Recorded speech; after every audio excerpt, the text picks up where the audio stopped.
Evening, everyone. Thank you for joining us on what is now a fairly dark and wet evening, certainly here in Cardiff. Anyway, welcome to this beginners running workshop. We're still waiting for a few people to kind of jump on, I think. So just whilst we're doing that, I'll just kind of run through the general housekeeping side of things.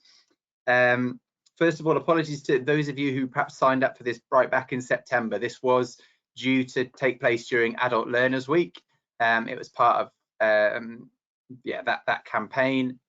We had to move it back a few weeks. COVID got on top of us in terms of our preparations. So apologies for those of you who've been waiting for this for a few weeks now. But hopefully it'll be a worthwhile evening. We've got lots to cover. Just to let you know, in terms of getting involved in this evening and asking questions, on the GoToWebinar platform, you should have a little toolbar which will allow you to type in questions, which I can then see and read out, or there is the option to put your hand up, and then I can see that that's gone up and I can come to you. At that point, I'll unmute you. If you unmute your own microphone as well, you'll be able to fire your question to our panel. I'm going to introduce that panel now. So myself, I'm Rob Sage. I've been working for Welsh Athletics for a few years. Prior to that, I worked for Public Health Wales as the physical activity lead for Wales. And I sort of have a background of doing a master's in exercise and health science. I've probably been running for 30 years now, what I reckon, since I was a teenager, kind of off and on, but most years I've done at least some regular running in that time. And I run off and on now for Le Croupier's Running Club, who are based here in Cardiff, mostly enjoying the off-road stuff these days. Also on our panel tonight, we've got Eva. Eva, would you like to introduce yourself? Thanks, Rob. So I'm Eva Brewer. I've worked for Welsh Athletics for about 6 years now. I actually have two parts to my role. Half of it is working for Welsh Athletics, delivering athletics and supporting clubs in my region, which is North East Wales. And I'm also participation officer for Run Wales, so supporting the social running side of the organisation. Been running for 20 odd years off and on, not competitive all the time, but you know, keep going. And before I worked for Welsh Athletics, I was actually in care services for 20 odd years, so complete change. Great, thanks very much, Eva. And then also on our panel we have delight to have Dave Sinclair. Dave, would you like to introduce yourself? Hi everyone, as Rob said, my name's Dave Sinclair. I'm a strictly recreational runner, though I am completely obsessed with it and it occupies my thoughts day and night. I've been running for about 9 years. I started running because I was diagnosed with high blood pressure, bad cholesterol, a bad BMI, everything you could mention pretty much, and I needed to do something about it. So I'm a qualified run leader and a running coach as well. I'm the welfare officer for a club in Cardiff called CDF Runners. I'm the coach for Moti Cardiff. I'm a member of the Big Social Run Cardiff, which is a group that organises very socially orientated runs where you don't think about time or speed or anything.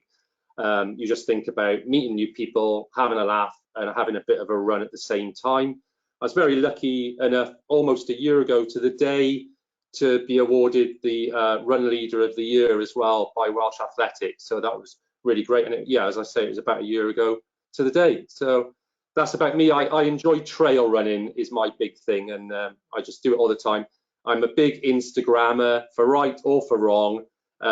Posting photos of scenery and selfies all the time. Great, thanks very much, Dave. You can see that obviously Dave is very passionate about his running and very much deserving of that Run Leader of the Year award last year. Okay, so we're going to press on. We've got about an hour. We're going to try and get through as much as we can in that hour, but there will afterwards be some follow-up in terms of an email coming out to you with a whole pile of kind of links to further content and sources of support. So yeah, we'll get through as much as we can.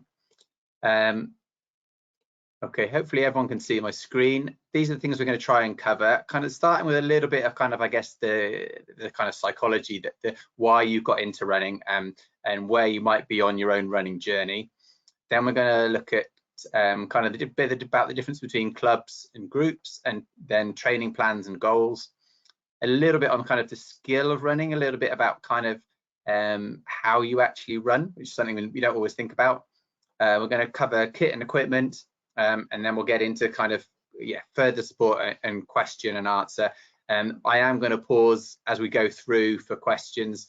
So if you've got direct questions, do get that hand up or type them in, and we'll come straight to you. And then at the end, we'll just have a general free for all in terms of question and answer.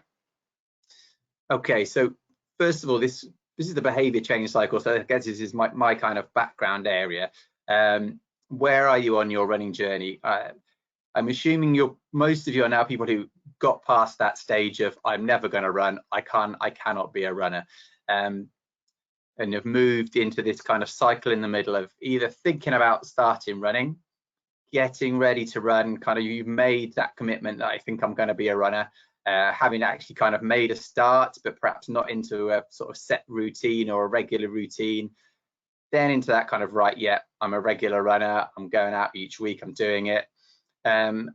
Like probably all three of us have said at the start about our own journeys, quite common to have a break, whether that break is due to injury or due to life circumstances.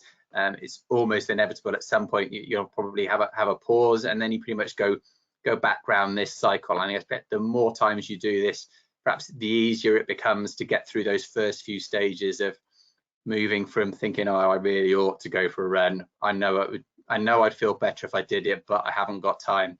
That kind of offset of I know I should, but making excuses myself not to, stage, that kind of getting ready stage where you can't, trying to convince yourself. And this is where being involved in some sort of social group or club can really help just get you through those early stages from thinking about it to being in a routine of regularly running.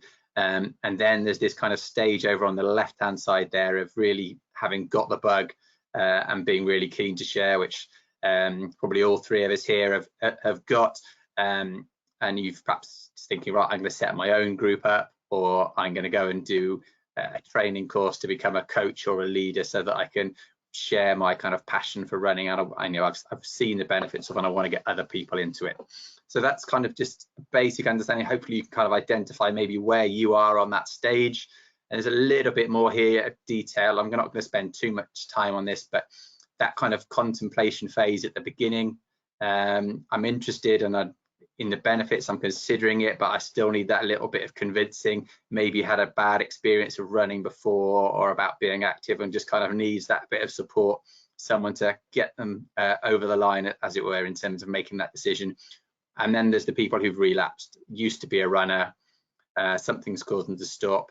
You're very much aware of the benefits, but again, just perhaps missing the motivation or kind of has built up a barrier in their head.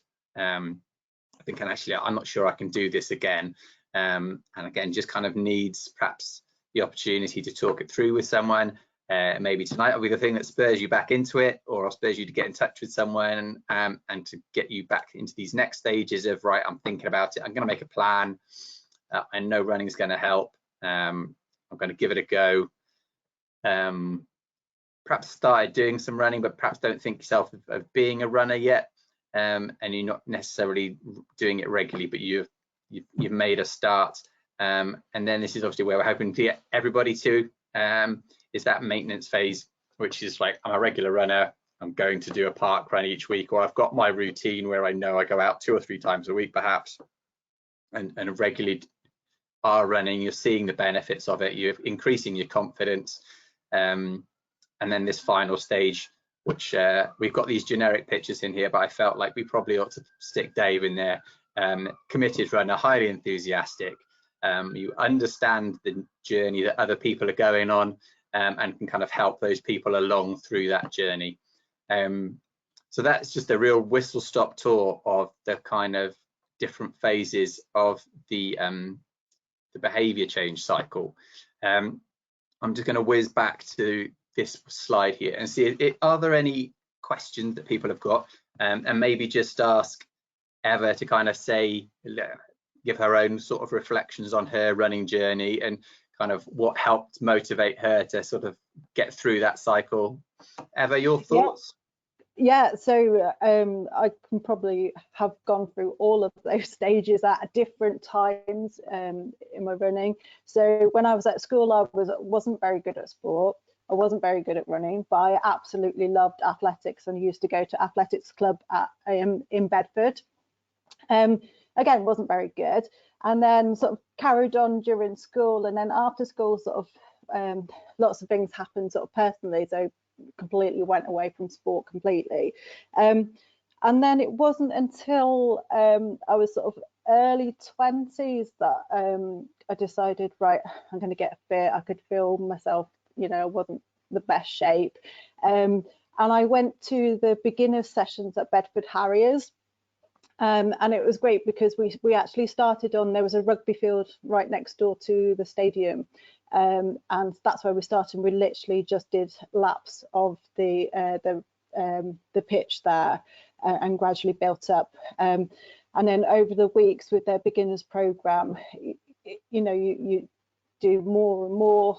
You do more and more different types of exercises as well. And I will never forget the day that I did my first 5 miles with them. That was really great, really chuffed with that. And yeah, I'll never forget that. Then I decided to get pregnant. So it's my daughter's fault, and she's going to be 16 in a couple of weeks' time, so you can see how long ago it was. So was pregnant with my daughter, carried on running for a little bit until it was a bit uncomfortable to do so. And then we had a massive life change, moved from Bedford to North Wales then. Didn't do anything for ages. And then again, sort of decided, oh, right, I want to get back into running. I actually joined Prestatyn running club at that point. And I literally could not run down the road, and my road wasn't very big. But you just keep persevering. And then since then, I've sort of carried on. I am a member of Prestatyn running club, but mainly because I coach the juniors. I don't do a lot of stuff with the seniors. There's a few races that I might do, but I'm a run leader with real runners. And the thing for me, the thing that keeps going is you know, being with other people and inspiring other people, and that inspires me, and then I go out and do my own runs as well for all the different things that I like to do. So very much up and down. Recently I've had shoulder injury, so that sort of kept me out for a while, but I'm getting back in again now. So yeah, I've been through it all.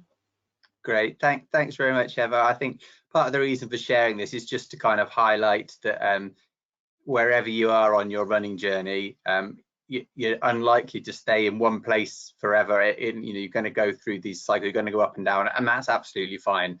And it's about kind of learning for yourself what helps you get from one stage to the next, what helps you move to that sort of into the routine regular stage, so that if you do have to have a break for some reason, you can quickly get yourself back into the routine. So it's just about understanding what your own barriers might be, and what things you can do to help yourself move through those stages. Dave, do you quickly want to say kind of a little bit about your journey in terms of what first got you into it? You were saying about obviously health reasons were the first thing, and what kind of support did you have to sort of get your motivation and get you going in the first place? Well, it's quite interesting really, because I'm one of those people that PE in school was it basically did put me off sport for life. And I was lucky that I ever got into running because of that, because I was so put off through those bad experiences that I think a lot of people, particularly of a certain age, had. But as I said, I had health concerns, and I cannot remember if I saw a Couch to 5K poster in the doctor's surgery or somewhere, or if somebody mentioned it to me, but I became aware of it. And I decided to do that. And for those who don't know, Couch to 5K is generally a 9-week course that takes you from 0 running to running a 5K without stopping. I started doing that on my own, in the field at the end of my street, just actually in circles around the field for 9 weeks. I did do the course for the whole 9 weeks and managed to finish it, but I, like the rest of us, I wasn't immediately hooked. I did fall out of running a little bit for probably over the next year or so. Once because of injury, so I took up cycling, and as soon as I was able to, I did pick it up. I think where I got a little bit lost actually was when that Couch to 5K course finished. I didn't know where to go. I didn't know any clubs. I didn't know any other runners. I didn't really know sources of information on the internet about running, even really. From when I started, I can't remember any of that. But I did get back into it because I found a 10K plan very similar to Couch to 5K. Did that, entered a 10K race, St. David's Day race, entered Cardiff Half Marathon 2013. I moved to Cardiff about a year or so after that, and one of my friends just dragged me along to a run club, CDF Runners, very social focused running club that used to run out of the Nike store in St. David's too. And that is what kind of started cementing running into my sort of intrinsic part of my life, really, because I met people, made new friends, did new things, went new places, and I think running also, it initiates kind of other life changes that are for the better. You can't help, I think, after a while, but start thinking about, you improve your diet a little bit, or you cut down the drink a little bit, and it's all, you don't do it because you have to, but the running sort of influences other areas of your life that maybe you thought it never would. Where I am now, I coach a club. It's a very social focused club. We have a really great laugh running together, but we do, we run hard as well, and it's a really good mix. I'm just back, probably 2 months back myself from a bad injury. I had 75 days where I couldn't run at all. Did a little bit of turbo training on the bike, but I'd had a fracture in my knee. But I'm back and being very careful about how I do things. And for once, I've just gradually increased things rather than going from 0 back to where I was 3 months ago. So I'm eventually learning my lessons, but I'm in a good place now. Great, thanks, Dave. Yeah, really interesting. I think injuries is a common one that, and unfortunately do pop up, and we will come on to that shortly. A couple of things I just wanted to pull out. One, interesting about both of you starting off with doing kind of laps around grass fields, and actually recently I'd had a break, partly from just kind of family and mental health reasons, but I started back going around cricket pitches. It must be something about that kind of safety net of knowing you can stop after a lap, that it's a good place to get you started, and you just build up the laps before you then go and run a bigger loop somewhere else.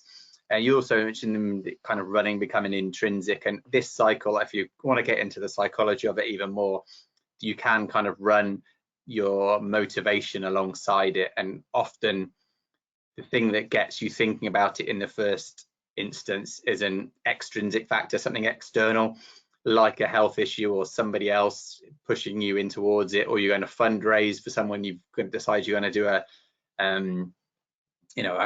race for life or whatever it might be, and then as you move around the cycle, the motivation becomes more and more internal. It becomes more and more about you as a person, and running, like Dave said, becoming part of kind of who you are.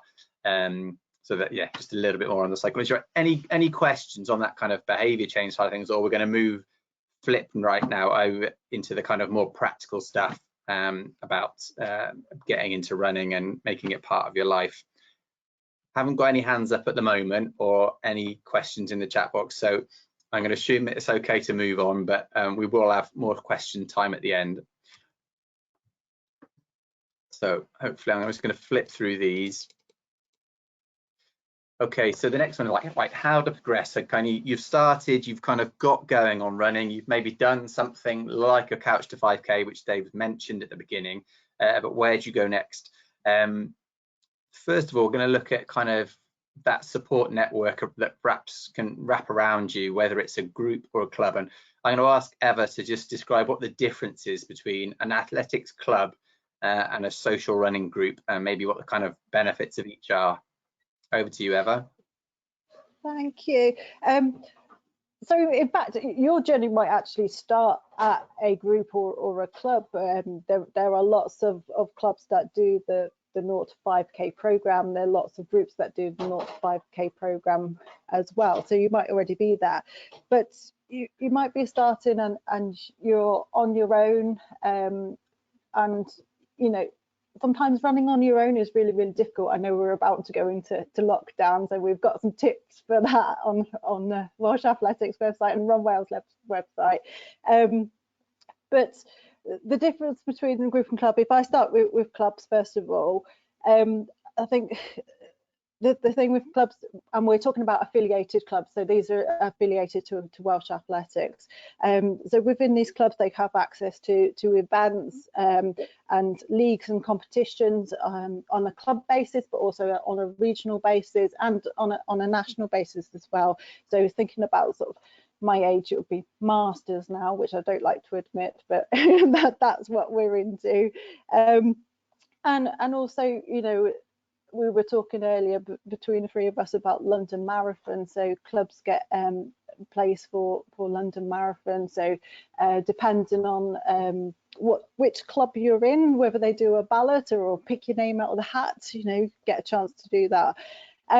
Very much a team spirit within clubs, so looking out for each other, and you find that at the event. So with our local cross country league, for example, it's very much cheering everybody on, wanting people to do well, wanting people to progress, and having that range of events from road running, trail running, fell running, to the cross country. So it's just a massive amount of running to do. With groups, so if we're thinking about the more sort of social running groups, sometimes it can be a little bit easier to get started with those groups because you're with people that, I know when I first went to Bedford Harriers, I thought, right, everyone's going to be really, really fit. I'm really overwhelmed. I don't know whether I want to go. And sometimes a social running group can sort of take away that uncertainty about starting and actually just physically getting there for the first time. The difference is that there might not be the pressure to compete for your club. You know, you still have access obviously to lots and lots of events, but it's not as strict might be the wrong word. But yeah, very much more relaxed. I mean, I was out running with Real Runners a couple of weeks ago, and a lady stopped us and said, oh, you know, where are you from? And so we were explaining about the group, and she said, oh, you all look so normal, which I took as a compliment. But we're all different shapes and sizes, but you know, we run because we love it, or we have got different motivations to go forward. So yeah, I mean, I'm in a unique position, as I say. I'm a member of both, and I like the difference between the both as well. So I have my social running group, and we have a laugh, and we progress. And I'm chuffed when one of my group members achieves, like, so a couple of days ago, one of my group members who came on the 0 to 5K program last year, and apparently I made her cry within a couple of weeks. And then this week, she's completed 10K for the first time. And that's just amazing to see that progression. And sometimes it's not always about the distance. Sometimes it's just about getting out there, losing weight.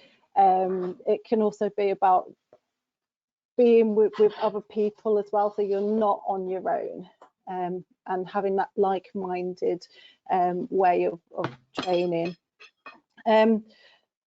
So yeah, so I think there's definitely a place for both. As I said, with my club side, I specifically train the juniors, but those juniors also have access to the league events, to the races as well.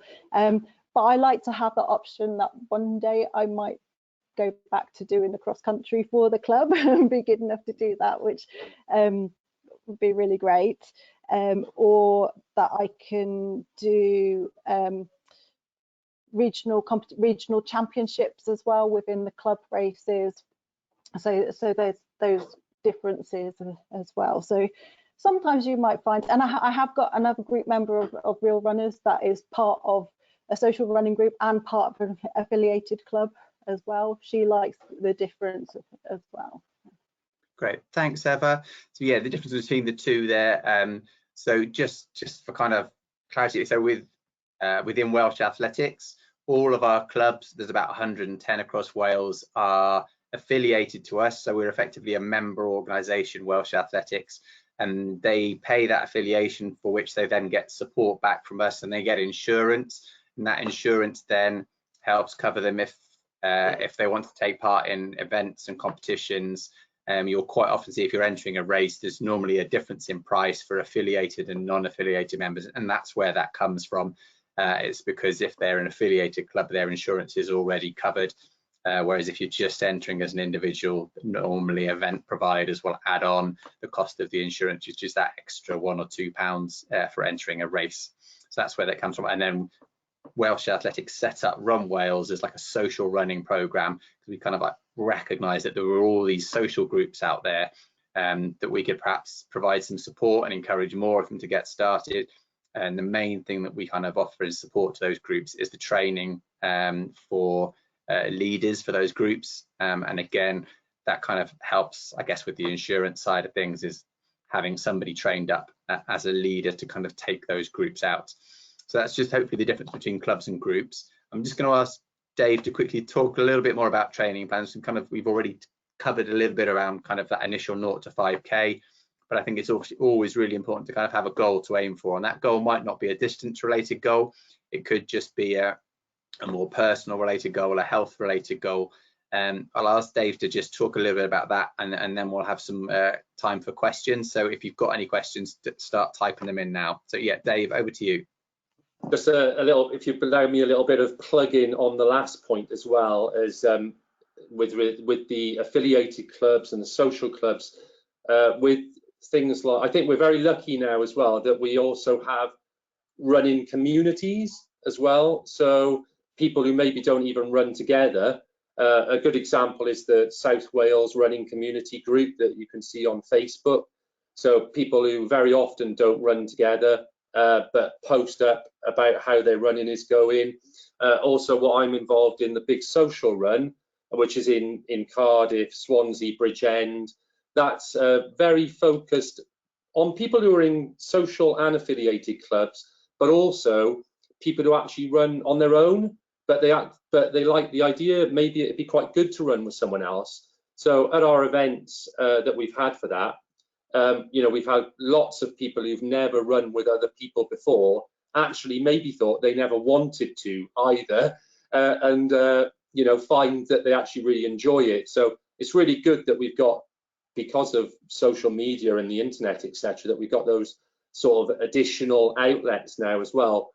But in terms of training plans, I think like the first thing I would say is, as a general point really, is that habit is the key. You know, so when something becomes a habit, it becomes both easier to do and easier to stick to as well. And of course, it becomes a habit through repetition. So I think, you know, especially at the start of your running journey, I think guidance to help you make it a habit really helps. Because if you're anything like me, at the start, I had no idea about how often I should run, you know, and what distances and the like, which is why I was so lucky that I found Couch to 5K. So if I just left it to chance and just went for a run when I felt like it, it probably wouldn't have stuck. So yeah, the first training plan I ever did was on day one of running, and it was Couch to 5K, because that is a perfect example of a training plan. I still see occasional Facebook memories coming up of me saying things like, ran 2 minutes today without struggling, without stopping. I struggled in parts, and when you look back on that, just like I did in the months ahead, you'll really be like struck, like I was, at how far you've progressed. So that course and that training plan gave me the structure of 3 times a week. I knew what I had to do, knew when I had to do it, and I really did need that. So I think as you continue with your running, you may well use training plans to achieve goals. When I finished, I mentioned earlier actually, when I finished Couch to 5K, I felt a little bit lost, but then I found a 10K version and went ahead and do that. By this time, depending on where you are with your running at the moment, you might have even, well, actually, depending on how things are going with everything at the moment, but you may even have put your name down for a race, and it might be for a distance you've never done before. And that's, I think, where training plans can really come into their own and help guide you along the way. So for anyone that hasn't used one, how they generally work is you put your event date and your distance in of the event, what time you'd like to achieve for that event, answer a few other questions, and it'll come up with a weekly schedule for you of runs between now and the event date. But you don't have to use them for races, of course. You might just decide that you want to be able to run X distance 3 months from now or something like that. But I would, also have a note of caution with training plans. Training plans don't know you as an individual. They don't know your home life. They don't know your work pressures, your previous injuries, or any other commitments you might have, let alone your running history and your physiology. You'd expect a plan to look like hard work, and you might be a little bit, daunted by the distances you see that you'll be running later on in that plan. But that's entirely normal. But you should at least feel that you can manage the number of runs that it's asking you to do. So I would recommend you assess what you can commit to, make appropriate adjustments, perhaps pushing your goal date further out if you need to, or adjusting your goal. There's no rush on any of this. There's no reason you've got to do everything within 6 months or something. So on top of that as well, I would say, don't be afraid to tweak things slightly to fit around your commitments. Of course, a coach will actually know all of that stuff about you that matters, but we can't all afford a coach, and we might not even want one at the moment. So a good halfway house between a plan off the internet that doesn't know your circumstances and having a full-time coach is to get a plan from a running coach who will take a look at what you've done up till now, talk to you in depth about it, and then maybe tailor something that is specifically to you. When you are following a plan, it can be really easy to become a bit of a slave to it and feel a real failure if you don't do precisely what the plan says, or if one of your runs doesn't go particularly well. I would just say, please don't feel like this. Like I said, your plan has no idea about what's going on in your life. So I would always recommend actually building a little bit of flexibility into the plan. So if you have a bad week, you've got other stuff going on, you can afford time-wise to ease off that week or miss the odd run, let yourself recover or get past that busy time you've got, and then continue with your plan. A good example of how your plan might get sidelined, this is just one off the top of my head really, is hot weather. Your pace when it's hot weather will just come right down. You can't avoid it, and if you try and ignore that, then you're going to risk getting really, really fatigued. You might start thinking you failed then, but you really haven't. You still will have benefited by that training that you did. So the flip side of that, of course, is not letting things slip too much, keeping your eye on the prize. But if it does slip, don't be disheartened. Just pick it up again. There's no harm done, So having goals is really important for some people, and having a training plan can move you towards achieving them. And it's good to dream big as well, but it's also good to break down your goals into smaller achievable chunks as you go along. So I realized, like, a lot of people on the call might be really near the start of their running journey. But let's say, for example, you have a goal of running a marathon, and you might right away, you might say, right, I want to do that marathon under 4 hours.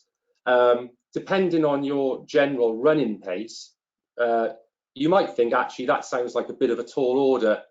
You know, maybe at that point, you'll actually say, right, do you know what? I'm going to change that to 4.5 hours. This could be the same for a 10K or a 5K, anything really. And then you go back to looking at that faster time, should you choose to do that in the future. A couple of ways you can also look at it as well. One way I read a long time ago that I really like is to have a few different targets. So for example, if you were talking about that marathon, you might have 3 different targets. You might have your dream time of under 4 hours, where you're like, yay, I just cannot believe this, I've done it, amazing. You know, that's your dream time. You might have a time which is like, I'm really happy with that, and that's under 4 hours 20.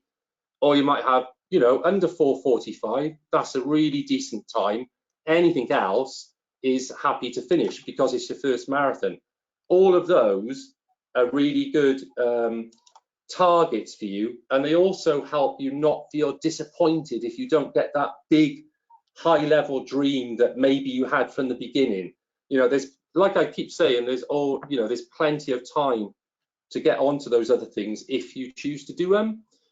You might also think, right, do you know what, actually I'll target a half marathon in under 2 hours, rather than thinking about a marathon of 4 hours.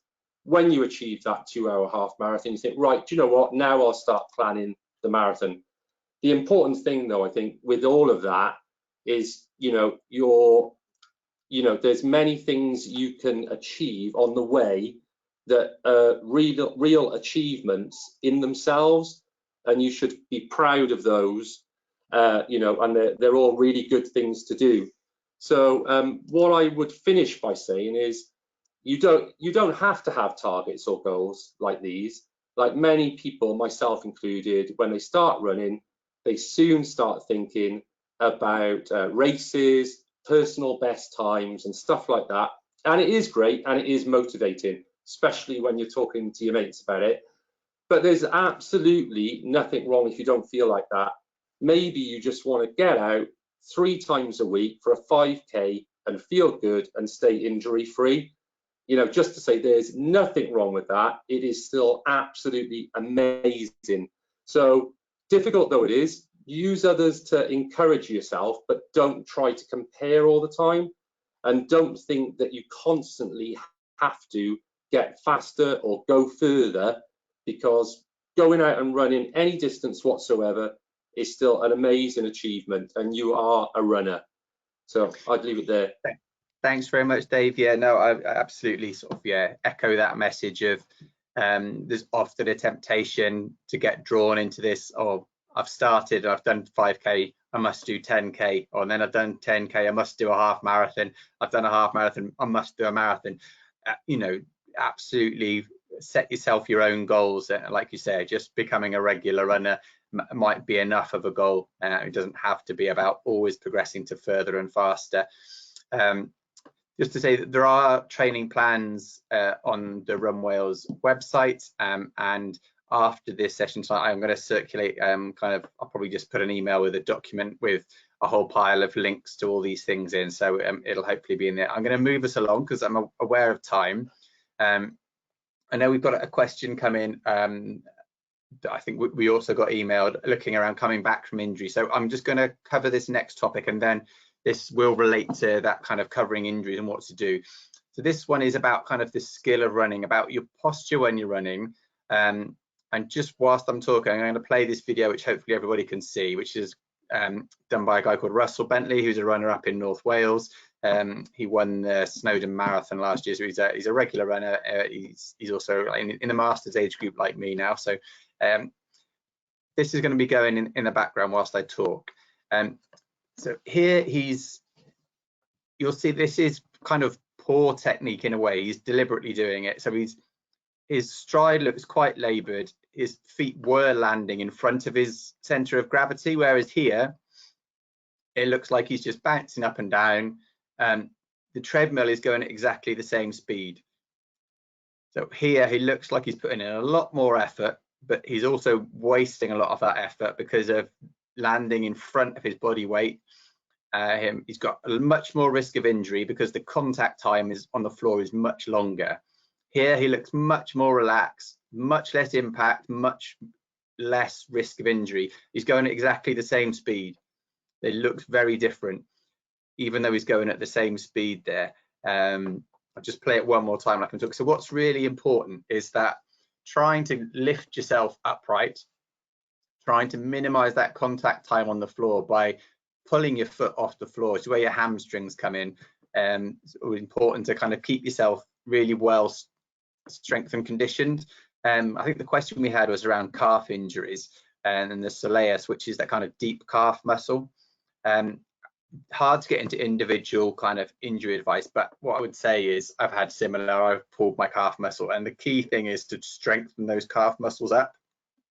And it's probably about the rehab from the injuries that you've had, is making sure that strength and conditioning is part of your rehab from injury, not just rest and just massage. Especially the older you get, the more likely you are to lose muscle tone. That strength and conditioning really helps you maintain a good posture, really helps with that kind of impact and contact time on the floor. And hopefully you can see from the little video there what a difference it makes and how efficient you are as a runner.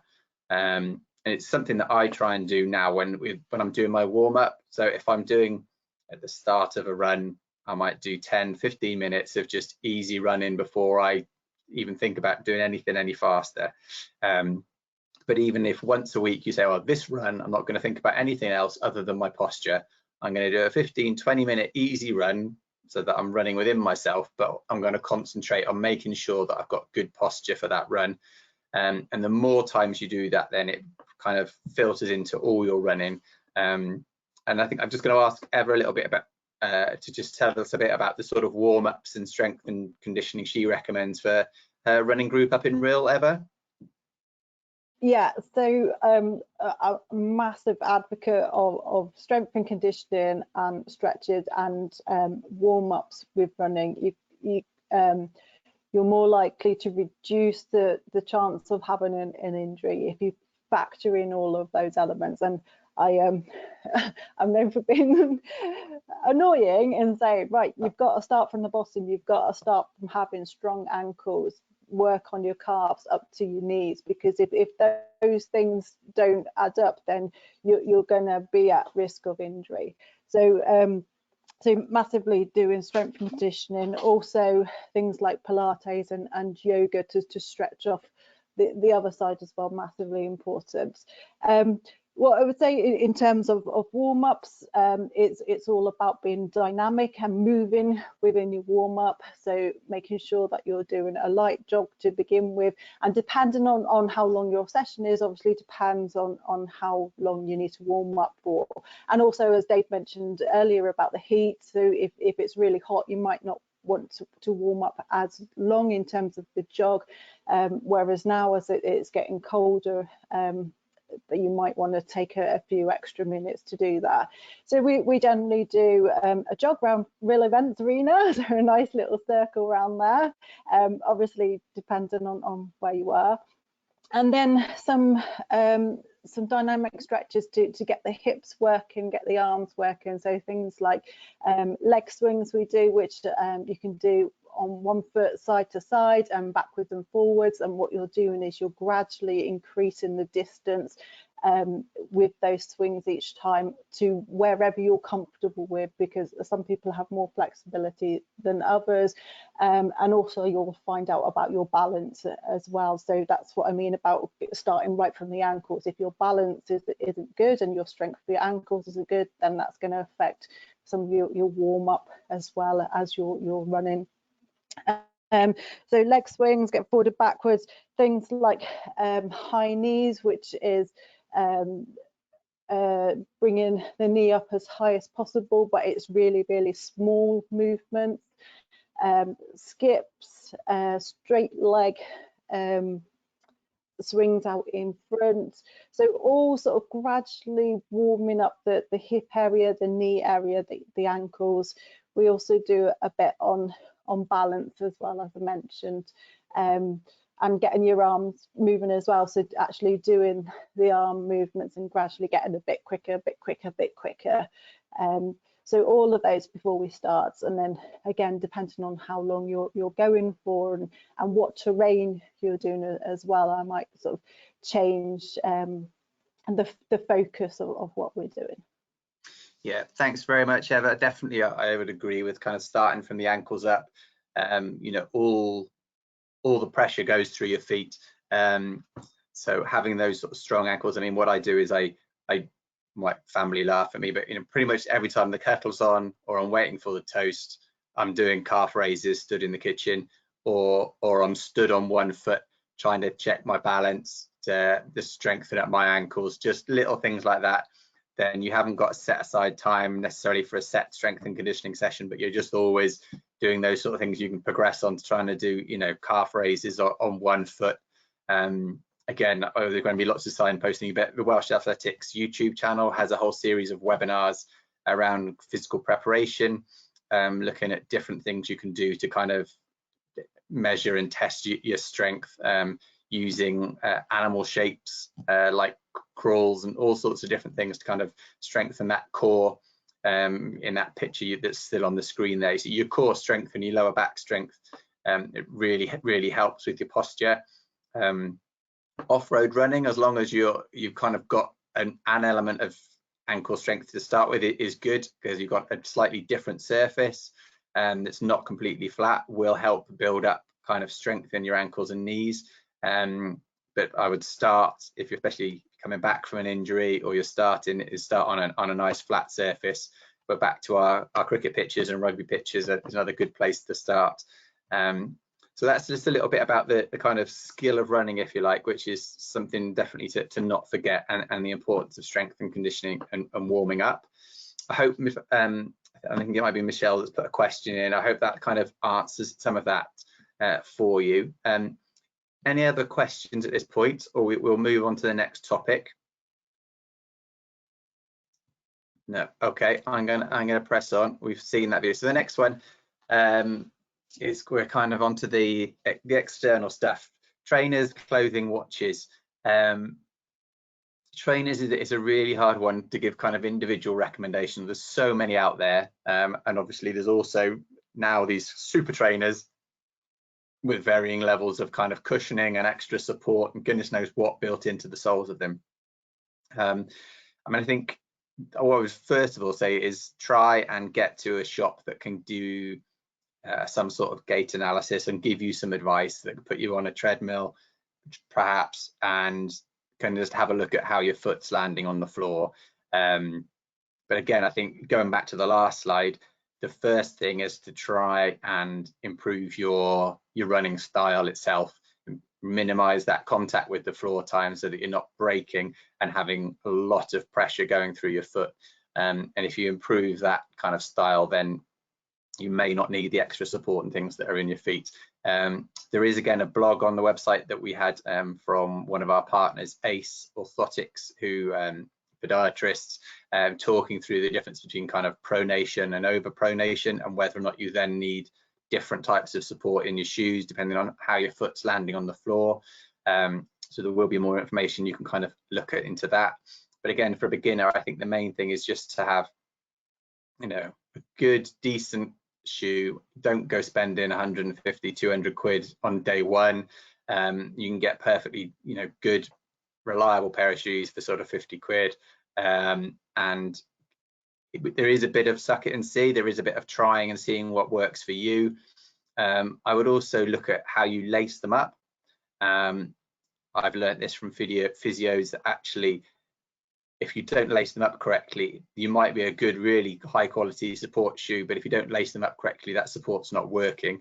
Again, you probably Google it, you'll find out different ways of lacing up the shoes to make sure, especially on the arch, on the inside of your foot, that you're really getting the support you should be from that trainer by making sure you've laced them up and tied them up correctly. There's another little tip to follow. I'll just quickly cover on clothing. I mean, I think the main thing here is just make sure you're comfortable, and especially at this time of year, make sure you're visible. Get a nice bright club run Wales top like Dave's got on now, or get some high vis. There's all sorts of kit out now that has this kind of reflectivity to it, kind of silvery reflectivity stuff. Gadgets that you can stick, lights that you can stick onto yourself, etc. Anything you guys want to come in on around kind of clothing quickly there, Eva? Any particular? Yeah, so just going back to trainers a minute, it's definitely find what's comfortable, and you'll probably find as well you'll fit into a couple of different makes, but depending on what different runs. So I have one make that I use for road running, and I have a completely different make for trail running and hills.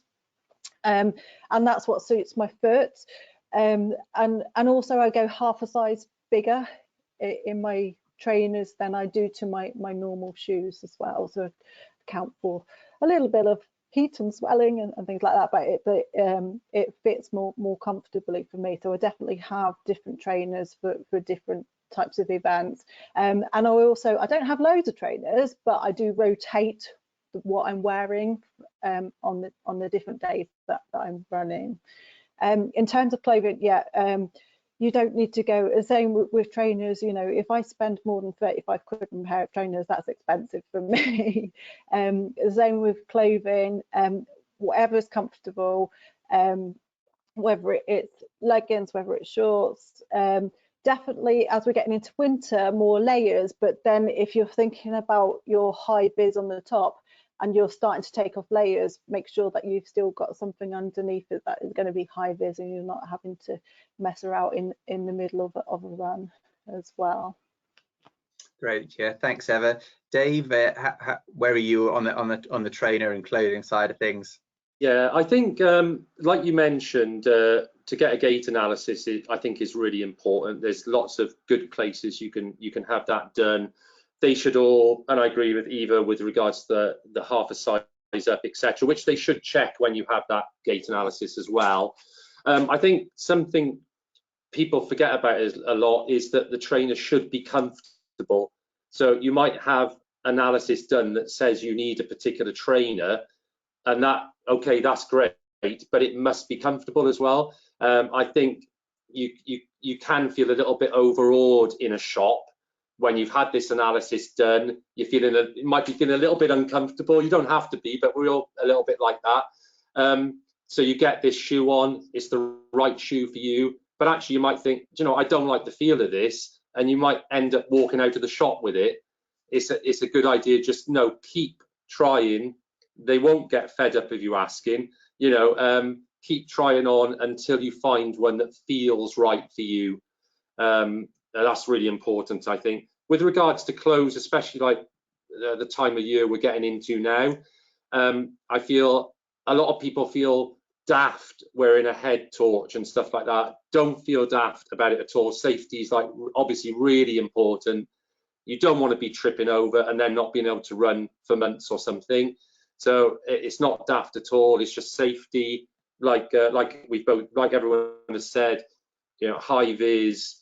And also, there is a real tendency to overdress. I think we're all familiar. I think we've all probably done that by mistake sometimes. It feels a bit chilly out there, so we end up with like the thickest item of clothing on, and then, you know, 3 minutes down the road, you're wishing you were just in a t-shirt. So yeah, just bear that in mind.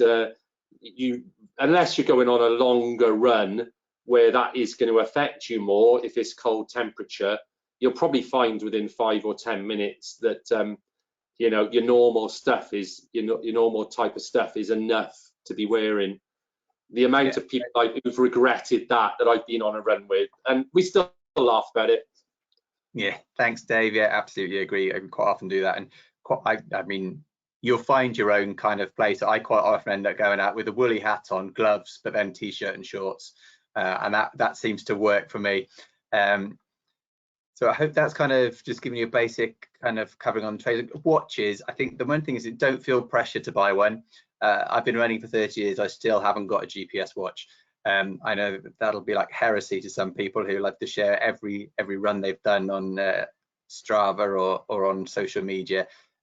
They can be useful tools for helping you train in terms of helping you run at an even pace, giving you goals to work towards. You know, you can race against yourself compared to how you ran previously, but they can also become obsessive. So it's really what works for you, depending on, it's back to kind of what's your motivation and what sort of person are you. Do you like that data and the stats? And do you like being able to see exactly how quickly you've done each mile, how much altitude you've gained, and all of those sorts of things? Or do you just want to be out running and enjoying being in the natural environment and relaxing? You know, in terms of, like, some people set themselves a weekly target for mileage. Some people set, I just try and time how many minutes I'm running now, and don't worry about the speed or how far I've run in terms of distance at all.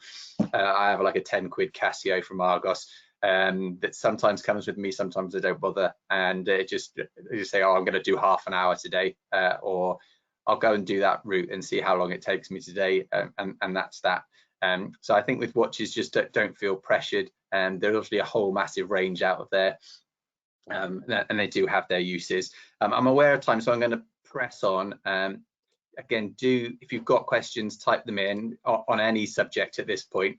We're coming close to the end now, so I've just got this slide here just showing some of the different places you can get support, and we've obviously talked about a whole range of stuff, and there's masses more we could cover, particularly around kind of food and nutrition and how you fuel yourself.